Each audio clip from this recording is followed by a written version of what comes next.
ప్రక్రియ తెలంగాణ రాష్ట్రంలో వేగవంతంగా నడుస్తూ ఉన్నది. మేమెవరం కూడా డిమాండ్ చేయనటువంటి సందర్భంలోనే మెజారిటీగా ఉన్నటువంటి బీసీల ఓట్ల కోసం కామారెడ్డి డిక్లరేషన్ పేరు మీద కాంగ్రెస్ పార్టీ ఆ రోజు 42% డిక్లరేషన్ చేసి మేము మీ అందరికీ కూడా స్థానిక సంస్థలో 42% రిజర్వేషన్ ఇస్తామని చెప్పి దాదాపు 2 సంవత్సరాలు దాటింది. అయినప్పటికీ కూడా ఈ రోజు వరకు కూడా కాంగ్రెస్ పార్టీ బీసీలకు రిజర్వేషన్ ఇచ్చేటువంటి విషయంలో ఇక్కడ కూడా చిత్తశుద్ధి చూపడం లేదు. చేయాల్సిన పని చేయకుండా కేంద్ర ప్రభుత్వం మీద భారతీయ జనతా పార్టీ ఎన్డీఏ గవర్నమెంట్ మీద దొబ్బేసి ఇవాళ కూర్చొని మేము ఇవాళ ఎన్నికలకు పోతాము, మా పార్టీ పరంగా మేము 42% రిజర్వేషన్ ఇస్తామని చెప్పి చెప్పడం ఏదైతున్నదో ఇది బీసీలందరినీ కూడా వంచడమే అవుతుంది, మోసం చేయడం అవుతుంది, దగా చేయడం. ఇది ఒక కుట్రపూరితమైనటువంటి చర్యగా మేము బీసీలం అందరం కూడా భావిస్తున్నటువంటి సందర్భం. ఇవాళ కాంగ్రెస్ పార్టీ ఇక్కడ ఉన్నటువంటి అసెంబ్లీలో తీర్మానం చేసి గవర్నర్ పంపించి కేంద్రానికి పంపించి ఇవాళ దులుపుకున్నది. కానీ ఏదైతే బీసీ డిక్లరేషన్ సందర్భంగా మాట్లాడినటువంటి ఇవాళ ముఖ్యమంత్రి రేవంత్ రెడ్డి కావచ్చు, మహేష్ గౌడ్ కావచ్చు, రాజీవ్ గాంధీ కావచ్చు, ఇవాళ పార్లమెంట్లో ఈ విషయం పట్ల ఎందుకు మాట్లాడతలేరు? తెలంగాణ నుంచి ఉన్నటువంటి పార్లమెంటు సభ్యులు, ముఖ్యమంత్రి, కాంగ్రెస్ పార్టీ ఎమ్మెల్యేలు, ఎమ్మెల్సీలు, మంత్రులందరూ కూడా, రాజ్యసభ సభ్యులు, అన్ని పార్టీలకు సంబంధించిన వాళ్ళు ఎందుకు బీసీల గురించి ఇవాళ పార్లమెంట్లో చర్చ పెట్టడం లేదు? చర్చ ఎందుకు లేవడం లేదు?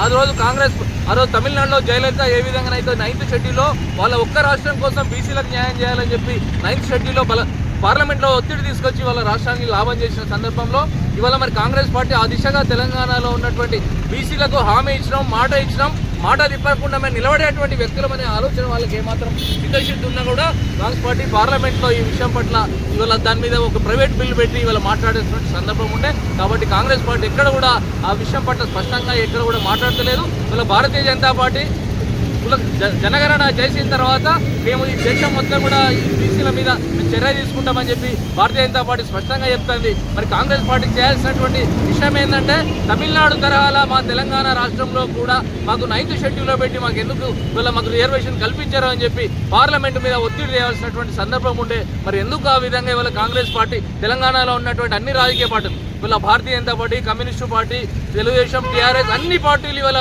బీసీలకు ఈ రాష్ట్రంలో అనుకూలంగా ఉన్నప్పుడు మరి పార్లమెంట్లో చర్చ పెట్టడానికి ఇవాళ కాంగ్రెస్ పార్టీకి ప్రతిపక్ష నాయకుడైనటువంటి రాహుల్ గాంధీకి ఎందుకు నోరస్తలేదు, ఎందుకు మాట్లాడతలేరు? దీని పట్ల ప్రజలకు సమాధానం చెప్పాల్సినటువంటి బాధ్యత ఇవాళ మహేష్ కుమార్ బీసీ నాయకుడిగా మహేష్ కుమార్ గౌడ్కు ఉన్నది, ముఖ్యమంత్రి వల్ల రేవంత్ రెడ్డి గారికి ఉన్నది. కాబట్టి మరోసారి మోసం చేసి ఇవాళ మేము పార్టీ పరంగా ఇస్తాం, మేము ఈ రిజర్వేషన్ మేము విఫలమైపోయినాము, అయితే లేదు, కోర్టులు అడ్డం వస్తున్నాయి, ఎన్డీఏ గవర్నమెంట్ అడ్డం వస్తుంది, ఇది చట్టం చేస్తలేని వాళ్ళ మీద నెపం పెట్టడం కంటే ఇవాళ మీరు చిత్తశుద్ధితోటి రేపు డిసెంబర్లో జరిగేటువంటి శీతాకాల పార్లమెంటు సమావేశాల్లో మాకు 9th షెడ్యూల్లో ఇక్కడ బీసీలకు ఖచ్చితంగా రిజర్వేషన్ ఏర్పాటు చేయాలని చెప్పి మీరు ఉద్యమాన్ని నిర్మాణం చేసినట్లయితే ఖచ్చితంగా తెలంగాణలో ఉన్నటువంటి బీసీలు, దళితులు అందరూ కూడా ఏకమై నష్టపోతున్నటువంటి బీసీల పక్షాన యావత్ తెలంగాణ సమాజం ఉన్నది. కాబట్టి ఖచ్చితంగా 9th షెడ్యూల్లో పెట్టే అవకాశం ఉంటుంది. ఆ దిశగా కాంగ్రెస్ పార్టీ రాష్ట్రం నుంచి అడుగులు వేయకుండా మేము 42% మా పార్టీ పరంగా రిజర్వేషన్ ఇస్తే మా చేతిలో ఓట్లోనే ఆయుధం ఉన్నది. మేము దళితులను, గిరిజనులను, బీసీలను అందరినీ కూడా చైతన్యపరిచి కాంగ్రెస్ పార్టీ ఏ విధంగా ప్రజలను మోసం చేసిందో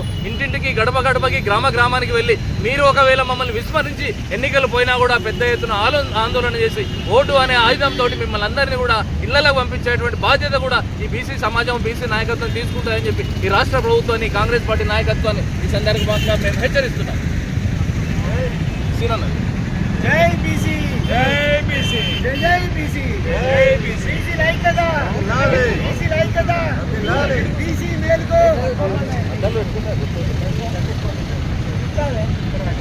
జై బీసీ. ఏదే ఎన్నికలకు ముందు బీసీలను ఒక ఓటు బ్యాంకుగా వాడుకునేటటువంటి పరిస్థితి రాజకీయ పార్టీల దగ్గర ఉంది. కామారెడ్డి డిక్లరేషన్ పేరు మీద బీసీలకు న్యాయం చేస్తామని చెప్పినటువంటి కాంగ్రెస్ ప్రభుత్వం, కాంగ్రెస్ పార్టీ ఈరోజు స్థానిక సంస్థల్లో 42% రిజర్వేషన్ ఇవ్వడం సాధ్యం కాదు, మేమైతే ఇక్కడ ఇవ్వడానికి అనుకూలంగా ఉన్నాం, కానీ ఇది కేంద్రంలో ఉంది, మాతోనికి ఇక్కడ అయ్యే కాడికి చేసినామని చెప్పేసి 9th షెడ్యూల్లో చేర్చాలి, చట్టబద్ధత కల్పించాలి అని చెప్పేసి కేంద్ర ప్రభుత్వం పైన నెడతా ఉన్నారు. మీరు ఏదైతే ఎన్నికల హామీ ఇచ్చారో, ఒక ఎన్నికలలో హామీ ఇచ్చేటప్పుడు దాని మీద మీకు ఒక స్పష్టత ఉందా అని అడుగుతూ ఉన్నాం. మీరు ఇవ్వలేను కాదు అన్నటువంటిది బీసీ సమాజానికి ఎందుకు వాగ్దానం చేసిండ్రు? ఈ వాగ్దానాలు చేసినటువంటిది పాసిబిలిటీ ఉందా లేదా చూసుకోకుండా చేసి ఈరోజు కేంద్రమేమో రాష్ట్రం మీద నెపం నెడుతున్నటువంటి సందర్భంలో మీరు 42% రిజర్వేషన్ ఇవ్వకుండా సర్పంచ్ ఎలక్షన్లు నిర్వహించినట్టయితే బాబాసాహెబ్ అంబేద్కర్ ఇచ్చినటువంటి వజ్రాయుధం ఏదైతే ఓటు మా దగ్గర ఉందో దాన్ని బీసీల పక్షాన నిలబడినటువంటి పార్టీల ప్రతి ఒక్కరికి ఆ ఆయుధాన్ని వాడతాం. తప్పకుండా మేము ఊర్ల నుంచి ఇంటి నుంచి మేము గెంటేసేటటువంటి రాజకీయం ఏదైతే ఇందుగా భావిస్తున్నారో ఆ రాజకీయ పార్టీల నుంచి గెంటేసేటటువంటి పరిస్థితి యావత్ బీసీ సమాజం తీసుకుంటుందని చెప్తా ఉన్నాం.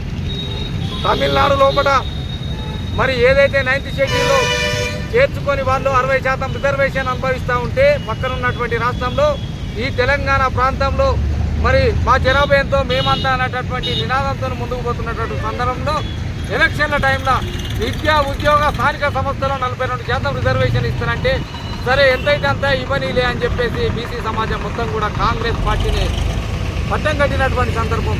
మరి ఈరోజు అది మాకు చేతనైతే లేదు, మేము ఇచ్చిన మాట మీద నిలబడలేము అని చెప్పేసి క్యాబినెట్ తీర్మానం చేసి మేము సర్పంచ్ ఎలక్షన్లకు పోతాం స్థానిక సంస్థలకు అని చెప్తా ఉన్నారు. చేత కానప్పుడు ఎందుకు చెప్పిళ్ళు?